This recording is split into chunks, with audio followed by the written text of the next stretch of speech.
Baik, kali ini saya akan menjelaskan proyek UAS dari mata kuliah Manajemen Proyek Perangkat Lunak. Sebelumnya, saya memperkenalkan diri, nama saya Iko Mahmud Azamika dari kelas Ilmu Komputer E.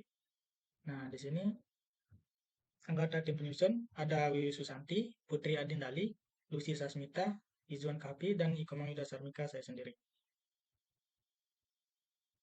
Masuk ke deskripsi proyek. E-learning berbasis web ini merupakan sistem yang dirancang untuk mempermudah proses pembelajaran, di mana dapat mengakses materi pembelajaran menggunakan elektronik, mengoptimalkan pemanfaatan teknologi informasi sehingga menjalankan fungsi manajemen pembelajaran lebih mudah dan fleksibel disebut model atau aplikasi LMS. Menciptakan pembelajaran online secara efektif mengelola materi pembelajaran forum ilmiah atau diskusi online yang dimana bertujuan untuk mempermudah dosen dan mahasiswa mengakses materi pembelajaran dan proses belajar dan mengajar menjadi fleksibel dan nyaman. Kemudian ruang lingkup di sini ada loginnya. Loginnya ada multi login, login sebagai mahasiswa dan login sebagai dosen. Kemudian ada home-nya, daftar mata kuliah dan data tugas mahasiswa. Kemudian mata kuliah, ada daftar mata kuliah dan daftar kelas. Bisa ada juga tambah mata kuliah, daftar tugas, tambah tugas mahasiswa, upload jawaban mahasiswa. Sasarannya, website pembelajaran online yang ditujukan kepada sekolah-sekolah atau universitas yang dimana sistem e-learning yang kami buat bersifat user-friendly. Daftar definisinya, ini ada UI, user interface, sistem analis, menganalisis, atau memecahkan masalah dengan cara menguraikan sistem kendala komponen-komponen pembentuknya. Kemudian, programmer seorang yang menulis kode untuk menciptakan perangkat lunak pada komputer. Kemudian, user friendly adalah menggunakan sesuatu dengan mudah dan nyaman, baik dalam menggunakan sistem operasi, software, ataupun website. Kemudian ini ada RAB, ERD, DFD, AI, ya bisa dilihat.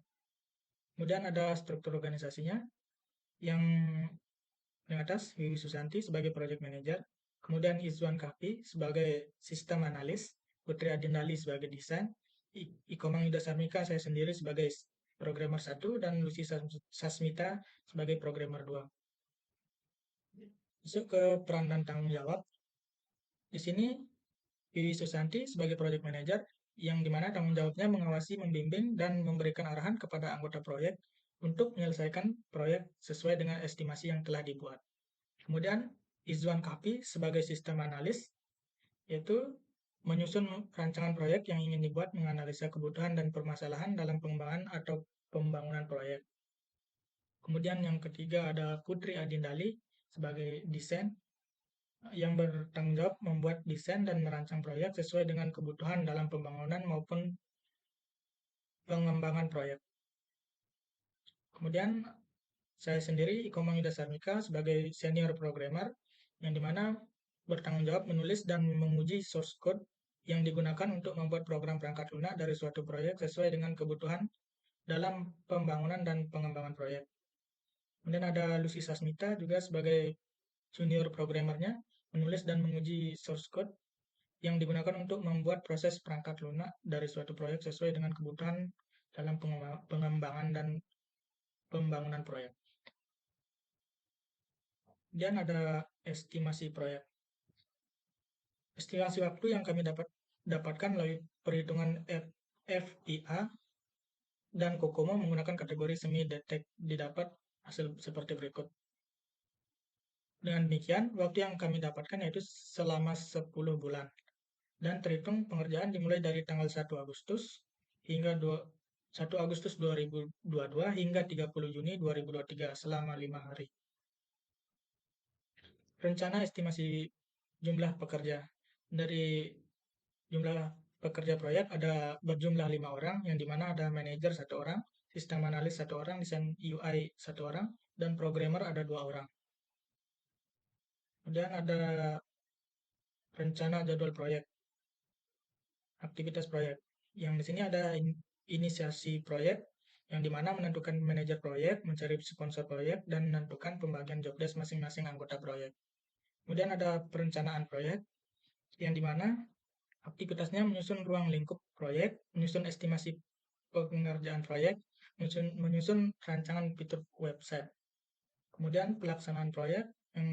Pada pelaksanaan proyek ini ada 4 aktivitas, yaitu yang pertama analisis kebutuhan, yang dimana mengadakan pertemuan dengan sponsor dan mencari sumber daya kebutuhan proyek. Kemudian desain sistem atau aplikasi, membuat gambaran ringkas sesuai kebutuhan sponsor, membuat DFD dan ERD, membuat prototipe setelah persetujuan sponsor. Kemudian ada implementasi, membuat database, pembuatan desain dan interface, membuat website. Kemudian yang terakhir ada pengujian, yaitu menguji fitur-fitur website, pengujian form login, input data, dan hasil input data. Kemudian ada pengawasan dan pengendalian proyek. Yang kelima, penutupan proyek. Penutupan proyek yaitu dengan membuat laporan proyek dan penyerahan proyek kepada sponsor. Masuk ke pengembangan jadwal. Ini yang aktivitasnya ada 5. Yang pertama ada inisiasi proyek, yang dimana berdurasikan 30 hari, mulai dari tanggal 1 bulan 8 2022.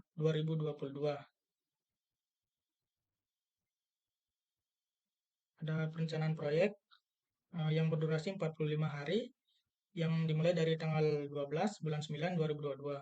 Begitupun seterusnya.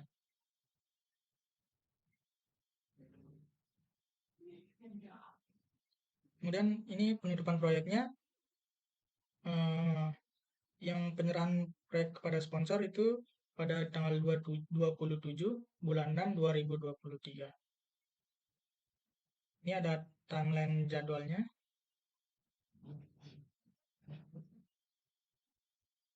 Ada inisiasi proyek, perencanaan proyek, seperti di atas. Ini sudah dijelaskan di atas.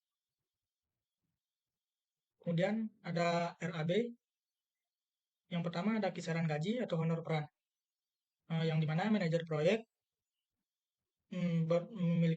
mendapatkan gaji per bulan berjumlah 11.903.593.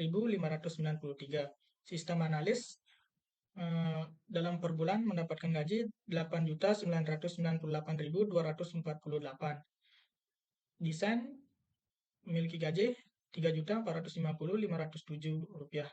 Kemudian programmer 8.774.515. Ini 8 juta dibagi 2 karena programmernya ada 2. Ada sumber referensi untuk gaji pekerja proyek.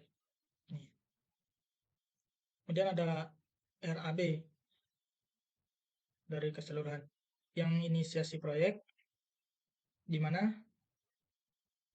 tenaga kerjanya yaitu manajer proyek, yang berdurasi total durasi yang berlamakan 30 hari, yang dimana total biaya per aktivitas berjumlah 16.481.898. Perencanaan proyek yang berdurasi 45 hari, bertotalkan biaya 18.688.668. Kemudian ada pelaksanaan proyek.